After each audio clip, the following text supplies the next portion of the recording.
अरे भैया हाथ जोड़कर राम राम सत श्री अकाल। किसान भाइयों, हाथ जोड़ के प्रार्थना है, 13 फरवरी के दिल्ली कूच की पूरी तैयारी है। अरे को भाई बुलाता रोड पूरा सील करता। कोई भी ग्रामवासी इस आंदोलन में भाग नहीं लेगा और किसी भी ग्रामवासी की इस आंदोलन में संलिप्तता पाई गई तो उसके खिलाफ कड़ी से कड़ी कानूनी कार्रवाई की जाएगी। मोन्टाज में आपने ये वीडियो देखा? जी हाँ साथियों, ये वीडियो कहाँ का है आप जानकर दंग रह जाओगे कि किस प्रकार से किसानों को रोकने के लिए तमाम हथकंडे मोदी सरकार की पुलिस द्वारा दिल्ली के अंदर अपनाए जा रहे हैं। पूरा मामला क्या है इस पर हम विस्तार से बात करेंगे, तो बने रहिए मेरे साथ और वीडियो को अंत तक जरूर देखें।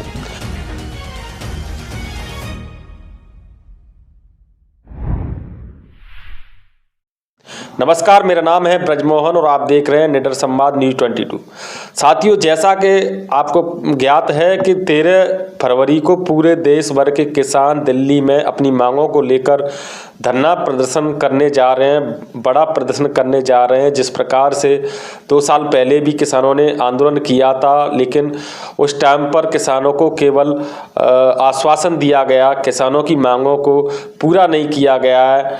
तो अब किसानों के डर से मोदी सरकार ने क्या रुख अपनाया है, क्या षड्यंत्र रचा है, आप खुद देख लीजिए एक बार फिर से। आप ये डिस्प्ले पर देखिए किस प्रकार से रास्ते में वाहनों को रोकने के लिए कीलें बिछा दी गई हैं।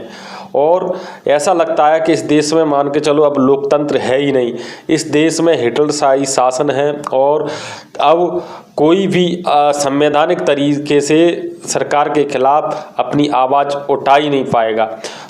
तो साथियों, आप इसके अलावा ये भी देख सकते हैं किस प्रकार से 13 फरवरी को किसानों ने दिल्ली में आने के लिए तैयारी की है। आप ये वीडियो सुनिए, आपको सब कुछ पता चल जाएगा। अरे भैया हाथ जोड़कर राम राम सत श्री अकाल। किसान भाइयों, हाथ जोड़ के प्रार्थना है, 13 फरवरी के दिल्ली कूच की पूरी तैयारी है। आर पार की आपा लड़ाई लड़ेंगे। हाथ जोड़ के विनती है, जिस किसान भाई को ये लगता है कि किसानों के लिए एमएसपी का गारंटी कानून जरूरी है, लखीमपुर खीरी के घायल और शहीद किसानों को न्याय दिलाना जरूरी है, स्वामीनाथन आयोग की रिपोर्ट लागू कराना जरूरी है, किसानों के मजदूरों की कर्ज माफी जरूरी है, 2013 का भूमि अधिग्रहण कानून दोबारा से लागू कराना जरूरी है, वो तमाम किसान साथी अपने ट्रैक्टर लेकर 13 फरवरी वाले दिल्ली कूच में शामिल हुए। यह हमारी फसल और नस्ल और अगली पीढ़ी को बचाने की लड़ाई है। आपसे हाथ जोड़ के प्रार्थना है, 3 बॉर्डर तय किए गए हैं, Shambhu border, Khanauri border, Dabwali border. जो शंभू बॉर्डर के आसपास के हरियाणा के जिले हैं, अम्बाड़ा हो गया, करनाल हो गया, कुरुक्षेत्र हो गया, वो सारे साथी 13 तारीख को सुबह शंभू बॉर्डर पहुंचे। जो खनौरी बॉर्डर के आसपास के जिले हैं, जींद और कैथल, वे तमाम साथी 13 तारीख को सुबह खनौरी वाले बॉर्डर पर पहुंचे। और जो डबवाड़ी के आसपास के फतेहाबाद के सिरसा के जो साथी हैं, वो डबवाड़ी वाले बॉर्डर पर 13 तारीख को सुबह पहुंचे। और विनती है तमाम और बाकी जिलों के साथी अपने ट्रैक्टरों के साथ तैयार रहें, आपको सही समय पे सही सूचना मिल जाएगी। ट्रैक्टरों की पूरी तैयारी रखो। जैसे जैसे काफिला पीछे से आएगा, हर गांव से सैकड़ों की संख्या में ट्रैक्टर उसमें जुड़ने चाहिए। मेरी प्रार्थना है सारे भाइयों से हाथ जोड़ के, किसी भी किसान भाई का ट्रैक्टर 13 तारीख को अपने घर में नहीं खड़ा रहना चाहिए। जिंदा जमीर वाले लोग और जमीन वाले लोगों का ट्रैक्टर सड़कों पर होना चाहिए। ये हो सकता है, ये संभव है कि सरकार अभी 1-2 दिन में इंटरनेट भी बंद कर दे, फोन के माध्यम से आप सबसे संपर्क होता रहेगा। तमाम साथियों से हाथ जोड़ के विनती है, इन बातों पे गौर करें। आंदोलन को पूरा शांतिपूर्ण रखना है। तमाम बैरिकेड हटा के आप दिल्ली जरूर जाएंगे 13 फरवरी को। जय जवान जय किसान।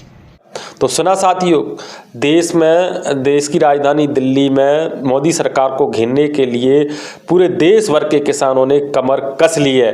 तो वहीं दूसरी तरफ किसानों के डर से मोदी सरकार ने किसानों का रास्ता रोकने के लिए रास्ते ब्लॉक कर दिए हैं और रास्तों में कील पत्थर बिछा दिए गए हैं। उनको डर है कि कहीं ये किसान अधिक संख्या में, ज़्यादा से ज़्यादा संख्या में दिल्ली न पहुँचें, क्योंकि इस टाइम पर लोकसभा चुनाव है और लोकसभा चुनाव में अगर किसानों ने अपना असली रूप दिखा दिया, किसान अपनी मांगों पर डटे रहे, तो निश्चित तौर पर इससे पूरी मोदी सरकार और बीजेपी को बहुत बड़ी क्षति होगी।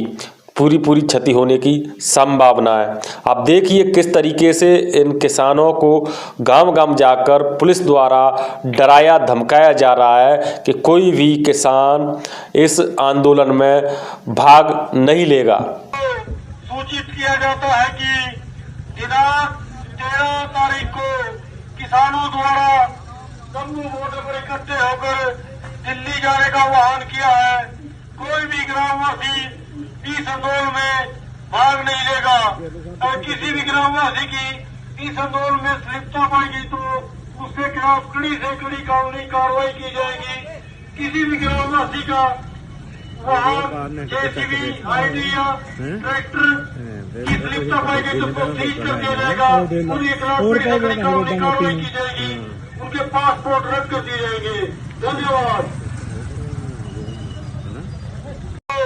सूचित किया जाता है कि दिनांक 13 तारीख को किसानों द्वारा जम्मू बॉर्डर पर इकट्ठे होकर दिल्ली जाने का आह्वान किया है।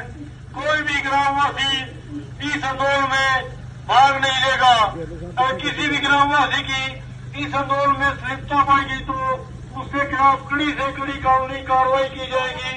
किसी भी ग्रामवासी का वाहन जेसीबी आईडी या ट्रैक्टर की संलिप्तता पाएगी तो उसको सीज कर दिया जाएगा। उनके खिलाफ कड़ी से कड़ी कानूनी कार्रवाई की जाएगी। उनके पासपोर्ट रद्द कर दिए जाएंगे। धन्यवाद। तो सुना साथियों आपने, तो ऐसा लगता है कि अब इस देश में लोकतंत्र है ही नहीं, संविधान के हिसाब से ये सरकार नहीं चल रही है। जो सरकार चाहेगी केवल वही इस देश के अंदर होगा। सरकार के खिलाफ कोई आवाज़ अपनी बुलंद नहीं कर पाएगा। इस प्रकार के तमाम हथकंडे मोदी सरकार द्वारा लगातार अपनाए जा रहे हैं। लेकिन साथियों यहाँ पर देखना ये है कि क्या मोदी सरकार ये तमाम षड्यंत्रों के रचकर इन देश भर के किसानों को दिल्ली आने से रोक पाएगी? साथियों ये देखना अभी बाकी है। और 13 तारीख नज़दीक है, परसों 13 तारीख है और 13 तारीख को देखते हैं कितने किसान दिल्ली पहुंचते हैं, क्योंकि लाखों किसानों को दिल्ली पहुंचने की संभावना बताई जा रही है। तमाम जो किसानों के संगठन है, किसान यूनियन है, एक तरफ जहां किसान नेता के नाम पर चौधरी चरण सिंह पूर्व प्रधानमंत्री को भारत रत्न देने की घोषणा हमारी मोदी सरकार करती है, तो वहीं दूसरी तरफ उन्हीं किसानों के साथ ऐसा बर्ताव किया जाता है। इससे बीजेपी की कथनी और करनी स्पष्ट है। वो केवल वोट के लिए वोट का सौदा करती है। वो वोट जिससे चाहिए उसके लिए सम्मान देगी, 15 लाख रुपए की बात करेगी, अच्छे दिन की बात करेगी, लेकिन हकीकत यानी कि उनकी करनी में कितना अंतर है, इन सब तस्वीरों के सामने आने के बाद मुझे ज़्यादा कुछ कहने की ज़रूरत नहीं है। फिलहाल आपका इस पूरी खबर पर क्या राय है, क्या ख्याल है, हमें कमेंट में लिखकर ज़रूर बताएं। और साथियों मैं चाहता हूं कि आप इस वीडियो को ज़्यादा से ज़्यादा इतना शेयर करें ताकि ये मोदी सरकार की काली करतूत एक आम नागरिक को ज़रूर समझ में आए। अभी के लिए सिर्फ इतना ही। आप देखते रहिए निडर संवाद न्यूज़ 22। नमस्कार।